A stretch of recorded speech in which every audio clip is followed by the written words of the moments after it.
Who dats? Welcome to the podcast you've been waiting for. Great perspective and exclusive interviews. It's a hard job for those guys because it's happening fast. The kind of Saints insight and fun commentary you won't get anywhere else. We've got plenty of technology to speed things up. It's time to kick off your Been There, Done That Saints podcast, where we hand it off to our host, Mike Nabors, and Super Bowl winning linebacker, Scott Shanle. Proud of these guys. You know what? I'm going to pick the Titans. I'm going to go way off the board here. I'm going to pick the Titans against the Ravens, which is probably, in my heart, not a great pick, but boy, I'm going to look like a genius next week if they do win. I am the smartest man alive! No, you know what? I'm taking my Ravens pick back, man. I'm not doing No, you can't do that. I can't do that. I'm No, we got to make Mike go first. No, yeah, I'm doing Ravens. I'm doing Ravens. What? You know what? I'll always admit when I'm an idiot. And we'll start off the bat. Welcome to your Been There, Done That podcast. All right, every prognosticator out there, that is a warning. Never go against your gut. Never change. I could have been a genius this week. And as I welcome in Scott Shanle and Justin Thomas, I'm an idiot.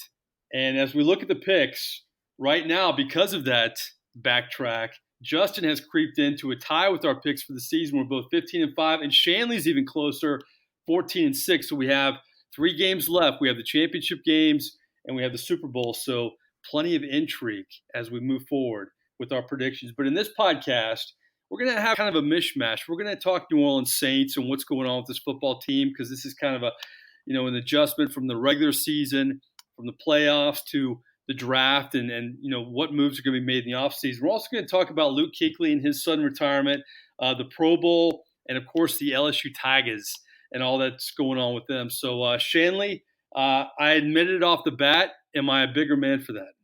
Yes, I'll give you the nod. I'll give you a yes. It's a great lesson to learn. Don't ever go against your gut, man. Gosh, you almost had it. I know, man. That would have been a supreme open. Justin Thomas, great job with the open. I appreciate that. How are you? I'm doing good. How are y'all? I think we're good. You know what? We always talk about Saints off the bat. I want to talk about really the hot topic, and I know there are a lot of LSU fans that listen to this podcast. And I don't know if this is a pet peeve with me, Shanle, but it happens a lot with greatness, or really with bad news too. We're a prisoner of the moment that this is the worst thing we've ever heard, or the worst thing we've ever seen, or the best thing we've ever seen. And I know Joe Burrow's great, and I know LSU's great, and I'm not taking anything away from them. But I'm hearing a lot of talk that this is the best college football team we've ever seen. This is the best college football quarterback we've ever seen. And that's high cotton. I mean, you were at the national championship game, Shanle. Is that hyperbole or is it deserved? I think it's deserved. I really do. I think this team, I've had the fortune of watching them the last 5 years working for Cox Sports Television, doing the post-game show.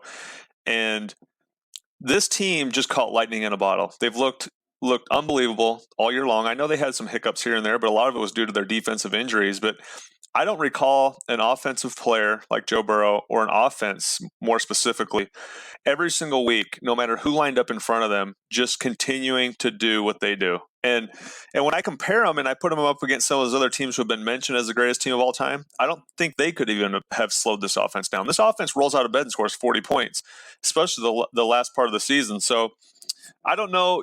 Everything is debatable, but I think it's hard to say that this offense isn't the greatest offense we've ever seen. I saw one column, and I love this writer, Mike Bianchi. I know he likes to stir it up a little bit, but he says that the FSU team with Jameis Winston when they won a national title is his pick for the best team ever. And I'm looking at the headline. I'm like, this guy's crazy.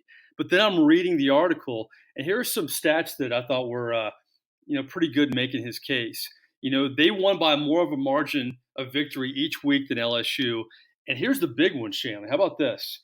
All 22 starters on that FSU team played in the NFL. How about that?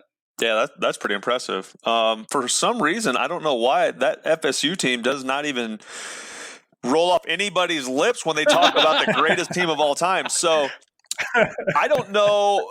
For some reason, they're hidden in this debate somehow, some way, whether people don't like Jameis Winston, they don't like Jimbo Fisher. I don't know what it is, but I'm going to tell you, I know exactly what it is now that I sit here and think about it for a second. It's the fact they played in the ACC, and I'm sure people would go back through their schedule and dissect the teams they actually beat. This is good podcast talk, but the reason I'm bringing this up is, we're hearing so much about it. And here's my take on LSU. I think they definitely have a case to be the best ever. And one of the big carrots for them is beating all the top 10, top 5 teams. But my argument with that, Shanle, is some of these teams, you could go back to Nebraska, even Miami, even that FSU team, they didn't have the opportunity to beat all those teams. Now, I'm not taking away from LSU, but when I hear that argument, I'm thinking, okay, well, that's great. A lot of these teams didn't have the opportunity. How about that?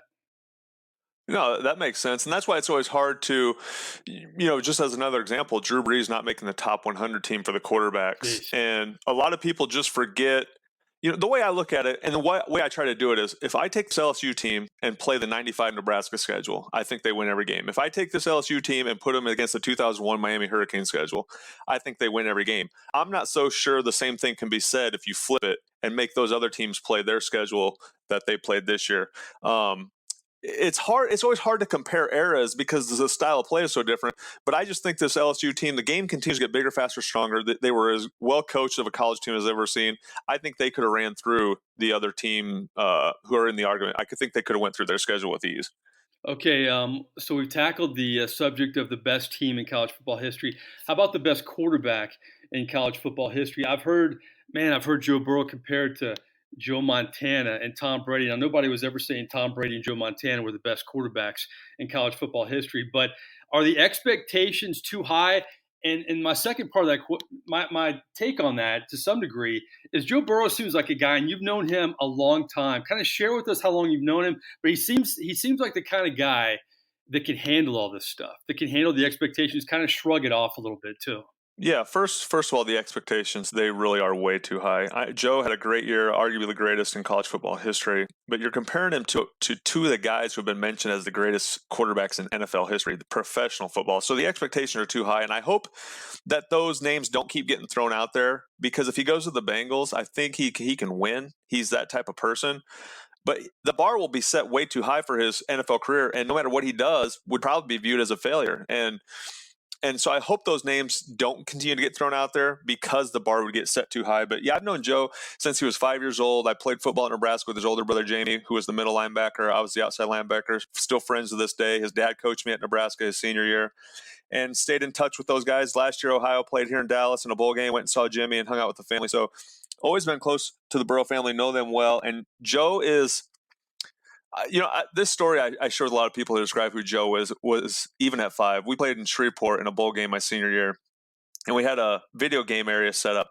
And Joe, every time I saw him, he was in there on the sticks just playing this game so intense. No matter what anybody did around him, you could not break him. He was locked in 100%. And I said to his brother Jamie, Jamie, is he going to do anything else the whole time he's down here? And he looked at me dead serious and goes, he won't leave this game until he breaks the record. And that's Joe Burrow. I mean, he just, once he gets locked in, he's set out for greatness. And you could see that in the type of season he had this year. The guy's kind of unflappable. The confidence, you got to love the cigar after the game, even though you can't smoke in the Superdome. Who the hell cares? Enjoy your cigar, Joe Burrow. But here's my thing. Is part of the, you always look at the dynamics of family. Being the youngest sometimes, man, you got to be the toughest, especially in a family like that. Is that part of the dynamic with Joe Burrow maybe? Well, his older brothers played at Nebraska. Neither one of them played in the NFL. Jamie was an undrafted free agent, didn't make it with the Jets. But I think his dad being a football coach, he always was striving to be better. And I know as a coach, you always look for things you can do. So after games, I'm sure he said, hey, Joe, you did this great, but here's what you can help.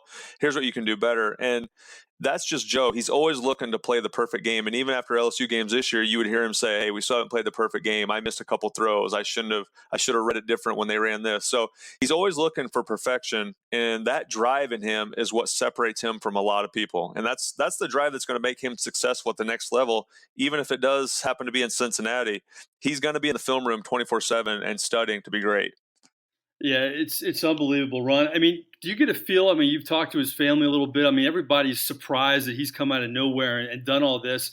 And I'm sure being close to his family, they've always had confidence in him. But they got to be a little surprised, right, Shanle? A little bit?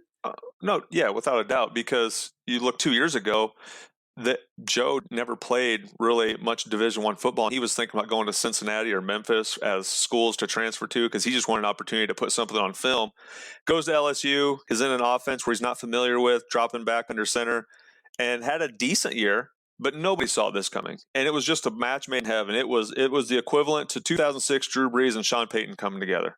And when they signed Joe Brady and put that offense in, it was the equivalent of that. You just saw it all come together, a match made in heaven. And that's what you need as a player. You need those things to all work out and match up. And I was talking to a guy the other day, and they said we can all blame Cam Newton for the exodus that has happened at LSU recently with everybody leaving. Cam Newton gets hurt.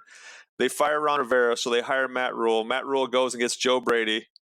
And then Dave Aranda leaves to take Matt Rule's job at Baylor. So it's funny how a lot of things have changed in the last couple of days with this staff at LSU leaving. We have the perfect segue now, because I think Cincinnati has the potential to really screw this draft up in a big way. We'll see what happens. And Joe Burrow said when they went to the White House this week that he'll play for anybody that pays him money to play football, and that all sounds good. But boy, if you're Carolina, you have Joe Brady now. Wouldn't it be tempting to, you don't want to get rid of Christian McCaffrey, but maybe unload some picks and get Joe Burrow? That's got to be tempting, right? You're close. I will not doubt one bit if that's already in discussion. If Carolina tries to throw everything at Cincinnati they can to get that pick, Joe Brady's going to be an advocate for him. You know that. David Tepper, the owner, is a very wealthy man, one of the wealthiest in the world. He's going to want to make a big splash. You already saw it with him hiring Matt Rule and giving him a huge deal, like he'd won multiple championships. So he is going to try to make a splash, but it would be the most Cincinnati Bengals thing ever to trade out of that number one pick with a franchise quarterback in their lap.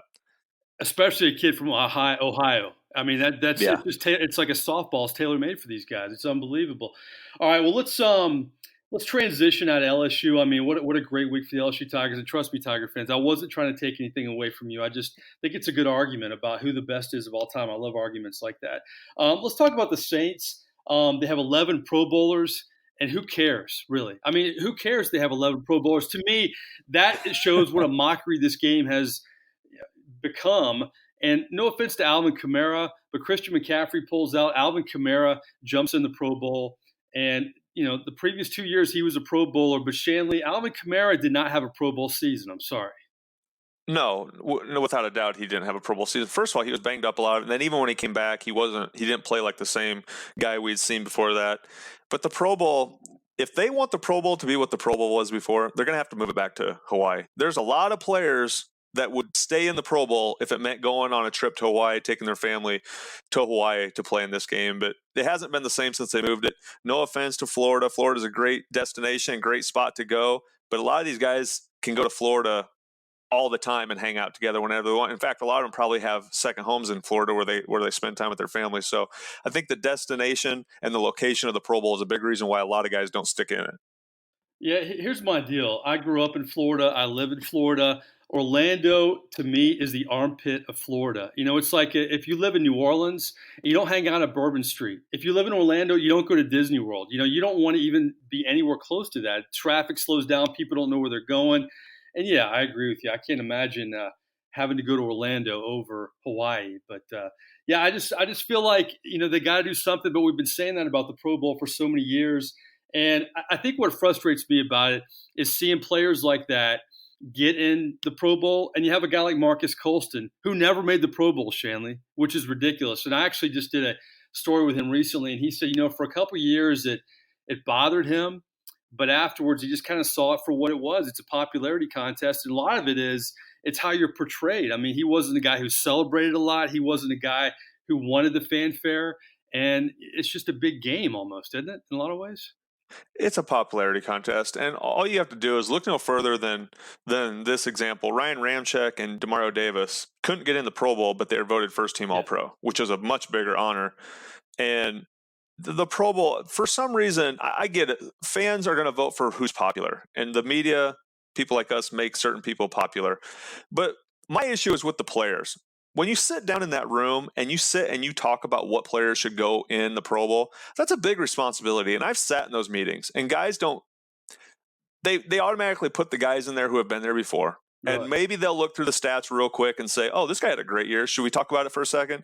Most of the time you don't. You just put the guys who go every single year. And my bigger disappointment with the Pro Bowl voting is on the players who are helping to make this thing right. So you guys are like heading to a meeting. You have something else to do, and you have a PR guy for the Saints saying, hey, guys, you got to fill this out real quick. It's one of those deals? Yeah, exactly. You have a certain amount of time. They usually do it at the end of the day, which is horrible because that's when guys are ready to get out of there and go home. They hand out a stack of papers with some stats. They put up the guys' names who are, leading certain statistical categories. A lot of times people don't even look through those papers. They just say, right tackle. Well, who went last year? And then somebody will say the name. And it's really a travesty that there's a lot of guys who have breakthrough seasons that don't get to go. Yeah, that's kind of that doesn't surprise me at all hearing a story like that. All right, it's been a crazy week. We've had LSU, we have Pro Bowl. We kind of are learning, what may happen with some of these football teams in the NFL in the offseason. But I think there was a shocker in terms of Carolina. Again, we'll go back to them. Luke Kuechly retires from the game of football in his prime, and he comes off a season where he really didn't have a major injury, and he had major injuries before in terms of concussions. Shanle, you played the linebacker position. You played against Luke Kuechly. When the Saints, not directly, but when he was on Carolina, you were on the Saints. How surprised were you with this? I was shocked. I really was, because Luke's still a young guy. I know he's played a lot of years. When you look at his stats are outstanding because he's played almost every snap since he's been there 8 years. But when you put it in that context, playing every snap for 8 years is a lot of wear and tear on your body. And you couple that with he had some concussion concerns a couple years ago.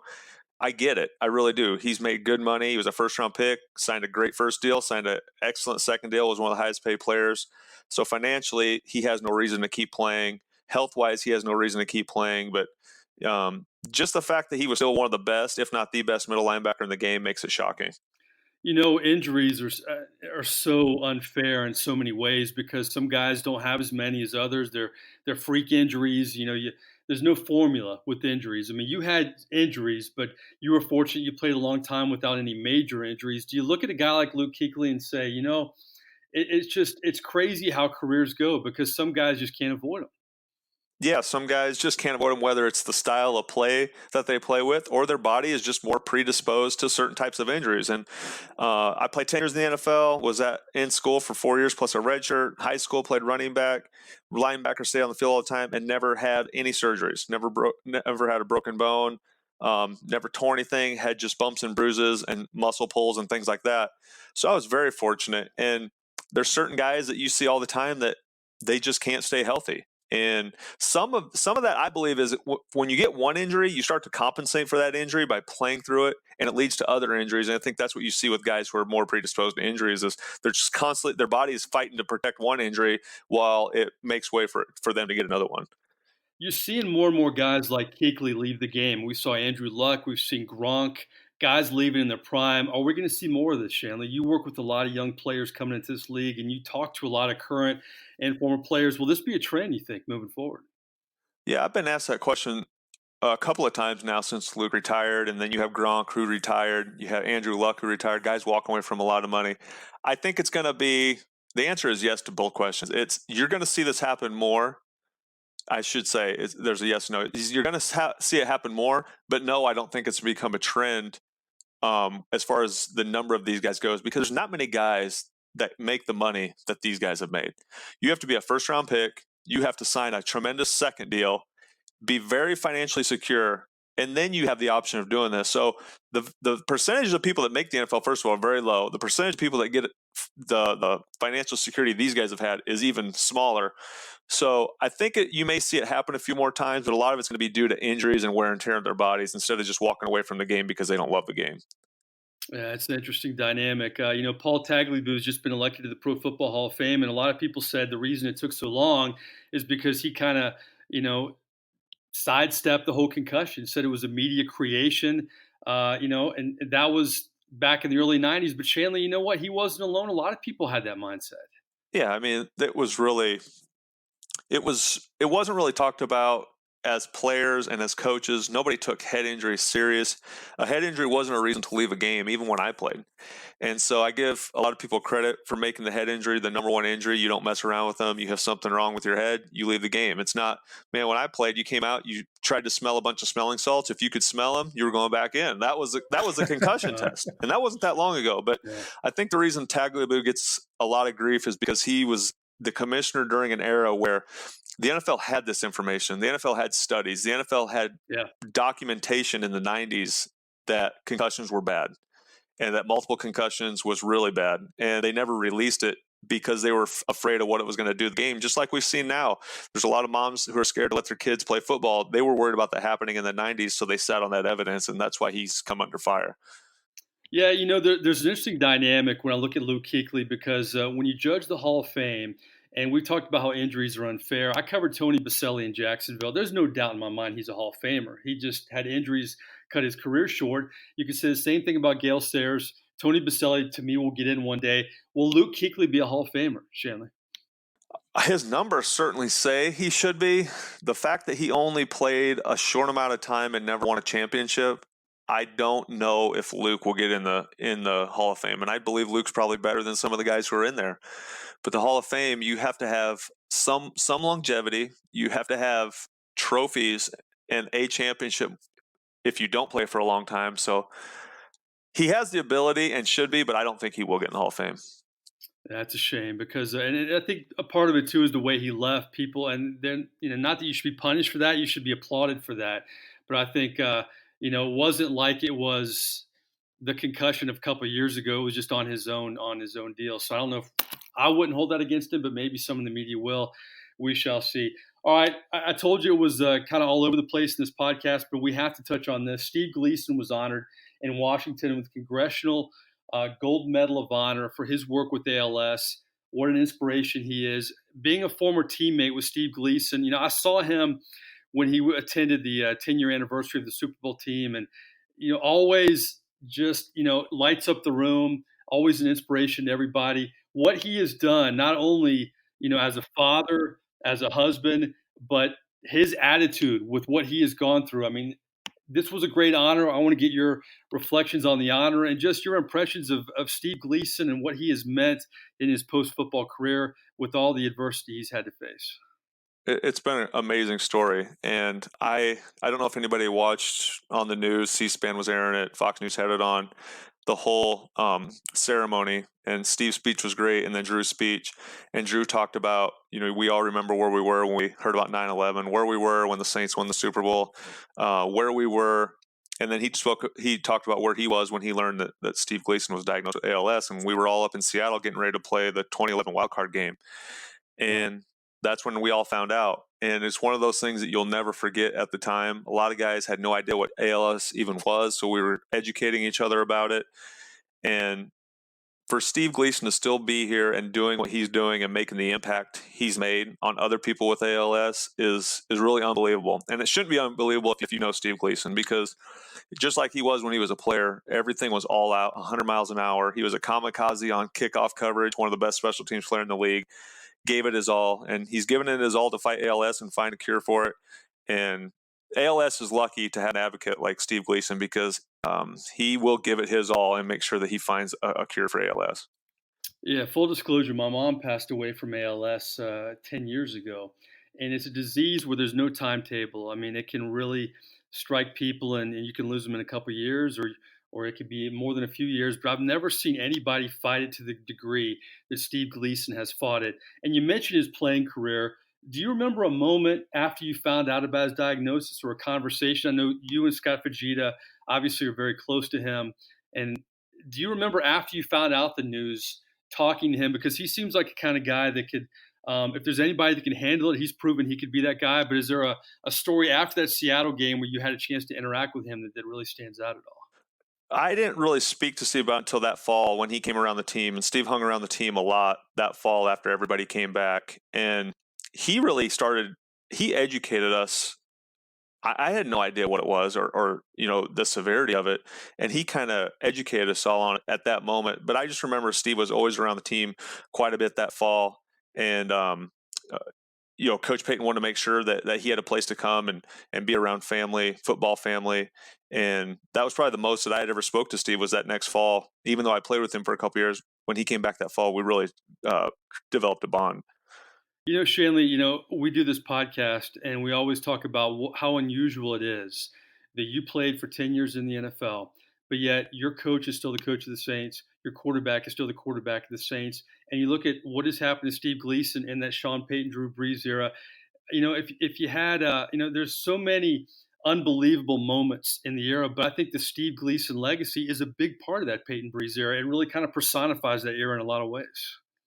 Yeah, I think so. I think there's been a lot of different things. Everybody points to the Super Bowl run and the Super Bowl win that we had. And then a lot of people throughout the country, there's a lot of things I think that we can be proud of, is a better way to say it, that Coach Peyton brought since he's been there in 2006. Not only a championship, bringing relevancy to an organization who struggled in football, but turning bad things into great things. Yeah. Steve Gleason being diagnosed with ALS was a horrible thing at the time, and now he's turned it into a positive, and people everywhere you go know who Steve Gleason is, and they relate it to New Orleans Saints and doing positive things in the world. So you can't help but feel good about that.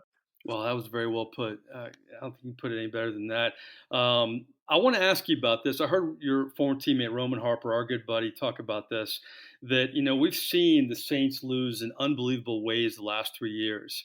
But having the 10-year anniversary of the Super Bowl, watching the team go out the way it has the last 3 years, is it a reminder of how special it is what you guys did?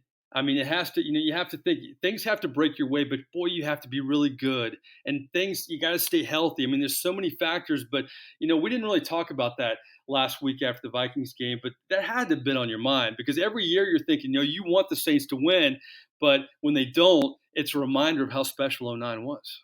Yeah, because when you look at it, this team, when you look at all the years since we won the Super Bowl, that this team had an opportunity to win another. 2011, I was a part of that. 2013, they had a really good team, lost to Seattle, who was a great team, a dynasty at the time. And then these last 3 years, I feel like they had the opportunity and the talent to win another Super Bowl and have fallen short. So you're exactly right, Mike. We talk about this after the Saints lost to Minnesota. We have this big chat message, and that topic was brought up, like how grateful we are that we were able to do it, because watching this team the last 3 years and how close they've gotten, the heartbreak they've experienced, it makes guys like myself think, man, we were really lucky to do what we did. If Minnesota doesn't come out of that huddle with 12 guys on the field, maybe Brett Favre doesn't throw the interception, maybe they kick a field goal and go to the Super Bowl. There's a lot of things that need to break your way. And fortunately for us, it turned out for a positive. But these players on this Saints team from last year, they're going to think, what if that guy would have threw a flag? And those things are tough to live with. But yeah, we're very fortunate to win a championship and have things go our way. And you need a lot of things to go your way to win a championship. One of the things about being an old man now, you more and more you count your blessings and you appreciate things more and more. And I'm sure you guys as a group appreciate that Super Bowl probably even more than you did when you won it, right?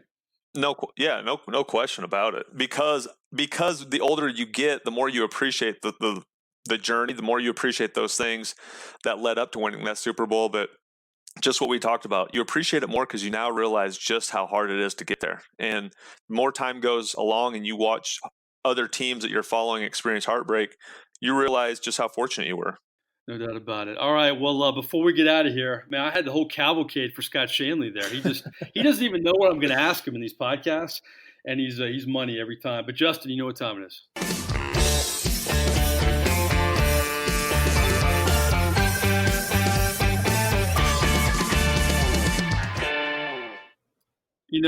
Everybody loves Steve Gleason, but you saying, Shanle, that, overcoming adversity, turning a negative into a positive, that really does personify the Peyton Breeze there in so many ways. And boy, that was very well put. But more likely, Tom, we're going to bring back Justin. We have Scott Shanle, and we have 3 hypotheticals. And I go kind of Saints and kind of outside the Saints a little bit. Interesting talk this week of Drew Brees retiring and going into the broadcast booth, a quote-unquote unidentified network reaching out to Drew Brees, which was kind of interesting. Brees told me at one point in our many interviews that he thought about, being a college football analyst and taking his boys on the road, and that'd be kind of fun. But Drew Brees is going to have a lot of options whenever he does want to retire. But, that rumor is kind of still out there permeating a little bit. Justin Thomas, more likely, do you think Drew Brees should do that? How about that? Do you think he should? If it's a big job, if it's like a Tony Romo job, before they want him to replace Booger McFarland, would this be the right time, more likely, for Drew Brees to lead the Saints and maybe make that jump? I mean, from a health perspective, I think it would be a no-brainer. I mean, he's obviously, the longer he plays, the more likely he's at risk for injury, but I don't think he will, nor do I think he should. I mean, the last couple of years, it seems like he's playing at peak form. Outside of how far down the field he can throw the ball, I really haven't seen a weakness in Drew Brees' play. And I just know he's hungry for at least one more Super Bowl win, if not a run, if not a win. So I think he's going to play at least one more year. And I don't know if they go down with another heartbreak loss, like let's say next year in the playoffs, maybe he retires. But I just think he's too competitive to want to call it quits right now. I don't know if Houdat Nation can handle another heartbreak. I know, seriously. That's next year. Shanle, let's sweeten the pot, man. It's got to be a marquee job. It's got to be the main guy on Monday Night Football. Maybe they want to get rid of Collinsworth, which I doubt, or maybe Romo moves somewhere else. If it's one of those big jobs, you think it's good if Brees takes one of those? Is it time?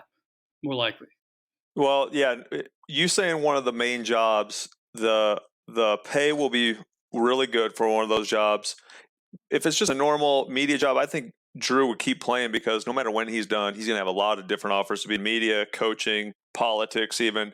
So unless it's one of those once-in-a-lifetime opportunities, you strike now, or we're going to try to find somebody, you may never get this opportunity again, I think he'll play. He has a competitive fire to do it.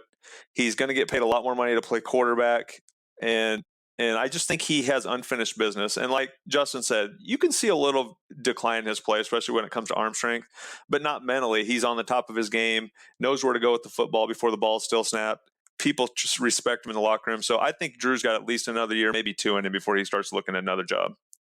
Yeah, and I think the way he played the last month of the year, I mean, he was the NFL Player of the Month in the month of December. And you know how competitive he is.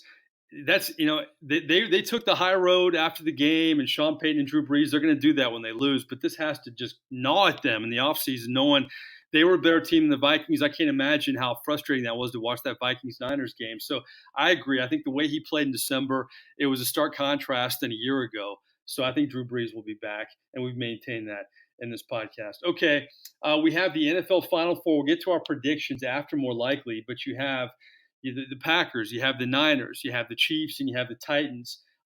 With all apologies to Christian McCaffrey and Lamar Jackson, some of these great players out there, right now, based on this season, who's the better player in the NFL right now? Patrick Mahomes or Derrick Henry? Justin Thomas. Who? Isn't that comparing apples to oranges? Well, who is who's more? You guys always do a good job of channeling me. Who is? It could be whatever. Who is go with this? Impactful. Who's more impactful? Oh, I was going to say impressive or impactful. Yes. Okay. Yes. I mean, this is the third year that Patrick Mahomes has played.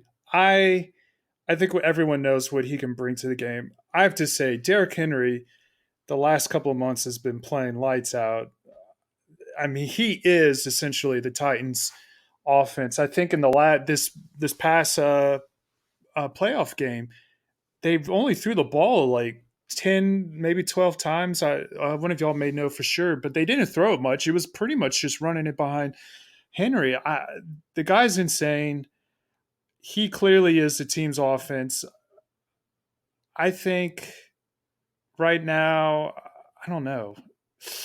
I'm going to lean towards Henry. Oh, wow. Okay. Scott Shanle. Yeah, I mean, I'm sitting here thinking, well, Justin's giving his answer. If I took Henry off the Titans, they have zero chance to win. If I took Mahomes off the Chiefs, they have almost a 0% chance to win. So going by that, and I think Mahomes is arguably the most needed player in the NFL. Any team who took him would automatically become great. But I think the most impactful has been Derrick Henry. What he's been able to do, first player in NFL history to rush for over 180 yards in 3 straight games. Just of all the great running backs who have ever played. When the game no longer is a running game, it's a passing game. To do it now, I think that speaks volumes, and I would have to go with Henry. I got a buddy, John Griffith, a loyal listener to this podcast, lives in Chicago, a very successful attorney. His son wears a Patrick Mahomes jersey, and he sent me a picture this week of some football game they were at. And I said, "Why isn't he wearing a Mitchell Trubisky jersey? What's up?" and he said, "All the kids these days like Mahomes, all of them." And you think about last year, guys, how close was Mahomes potentially to making the Super Bowl? And that would have been fun potentially at the Saints. And how many storylines would we have then of Sean Payton saying he was going to draft Mahomes? But I'm not going to be bitter. Let's just move past that. We never got to do that. But Mahomes, to me, if he wins it all this year, how big is he's already big? But how big this guy? To me, Shanle, he'll be the face of the NFL easily.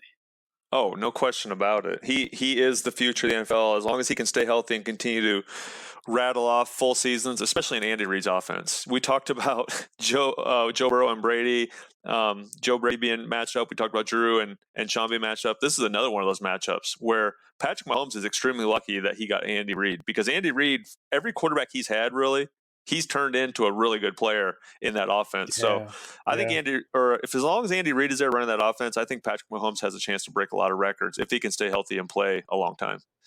Is Andy Reid, if he wins it all, is he a Hall of Fame coach? Definitely. Yes. Or is he already a Hall of Fame coach? I think he already is. I think he is innovative and has won enough games. His Philadelphia teams I played against when I was with the Cowboys, and first couple years with the Saints were so good offensively. He's just always on the cutting edge of what offensive football should be in the NFL. Interesting. Well, I definitely think Mahomes, I mean, what he did to the Texans last week, it was almost like Burrow. I've heard Burrow's comments after the national championship game. Oh, we were never worried. When we were down early, we were just kind of looking at each other like, it's just a matter of time. Okay. And you almost felt like Patrick Mahomes is the same way against the Texans. All right, my last more likely before we get to predictions. In order, okay? In order. Who had the worst week? First, second, and third, okay? Odell Beckham, what a clown after the LSU game. I'm sorry. That's my opinion. Antonio Brown gets fired by Drew Rosenhaus. And then you have the Astros. My goodness. In order, who had the worst week? Justin. I think no one's shocked now by Antonio Brown's antics. So it almost unfortunately seems like a blip on the radar compared to some of the other stuff that happened. So I'll probably put him first, even though what he did was horrible. Mm-hmm. I'm going to put Odell Beckham Jr. second. I thought it was kind of stupid, but part of me is also like, here's a guy just celebrating, having fun. I don't know if what he did is as bad. I think the Astros thing is horrible. Not only because this isn't one person, this is multiple people. It affects the organization, the players, the fans. I mean, it's a bad mark, not only on the team, on, I guess, almost in a way, MLB. It doesn't look good at all. I think that's the worst week you can have. So, yeah, that's my order. Antonio Brown, OBJ, and then the Astros. Okay, so you went third to first. Antonio third, exactly. Beckham second, Astros first. Shanle, the floor is yours. I have the same order as Justin. Antonio Brown is third because, like he said, we shouldn't be surprised by anything he does. He's not employed by the NFL, and I don't think he will get employed by the NFL. His agent left him. His lawyers, all sorts of representatives are leaving him. I don't think he'll ever play in the NFL again, and I hope he gets the help he needs because he obviously needs it. Odell Beckham was just acting a fool. I don't know what he was doing or what. The shame of the Odell Beckham extravaganza the other night was he took limelight away from a team who had a wonderful season. And instead of talking about that team, we're talking about his antics and everything. He like Antonio Brown, is addicted to attention. And the problem with his attention is handing out money after a game. Listen, we all think players are, they make a lot of money for college football. Whether or not you think they should be paid directly, you cannot do that because now you have your school getting investigated and maybe there's something going on somewhere else. We don't know. But now I think the school needs to have a sit down with him and tell him any other thing like this, and we're going to dissociate with you. I think it's that serious. And then smacking the security guard. It was an endless night for Odell Beckham. But without a doubt, and full disclosure, I'm not a baseball fan at all. And I had to read up about this just recently. And once I found out everything that was going on, wearing buzzers under the shirt, telling them what pitches were coming, I think they should have any winning associated with them taken away from them, because this is pure cheating in the essence of, we talked about guys taking steroids in the 90s. Well, you still have to be able to have hand-eye coordination to hit the pitch. These guys knew exactly what was coming. Yep. They knew exactly how to swing at it, and they won games because of it. I think there shouldn't be an asterisk. They should be wiped out of history. They should be taken out of the books because what they did was egregious, and they have to put the law down that nothing like this will ever be tolerated again. Did you see the slow-mo version of Altuve with the buzzer under his Yes, that jersey was when he hits horrible. the Yeah, game winner? He's like, "Don't touch me! I got the buzzer." It's yeah. unbelievable, man. You know what's crazy too? And people rip the media all the time, which really bugs me because there's much more good media than bad media. And I'm amazed though with all the stuff that we have media-wise now that we didn't uncover this sooner. But they uncovered it fast enough where you're getting people fired, people are held accountable. And I'm a huge baseball guy. It's my favorite sport, full disclosure. You know what? Pete Rose isn't looking so bad right now, guys. What he did compared to all this stuff. Let's put the king back in there, the hit king in there, and we definitely have to vacate that title. It's unbelievable. I mean, it is crazy to me. I got a buddy of mine who works in Houston. I can't imagine him covering. Can you imagine covering the Astros spring training? Can you imagine the players getting there? How do you answer these questions, Shanley? Ooh. Yeah, I know. It's it's a black mark on a league that to me is really struggling to gain the attention of America's youth. America's youth is into football and basketball, even soccer, and baseball's kind of fallen by the wayside. And this is a huge black eye for their commissioner and their sport. Guys losing jobs. This makes Spygate look small. Nobody's happier than Bill Belichick and Robert Kraft right now thinking, Yeah. what we were doing wasn't so bad now, was it? So it's just when you think about the level that they went to make sure they could cheat was unprecedented.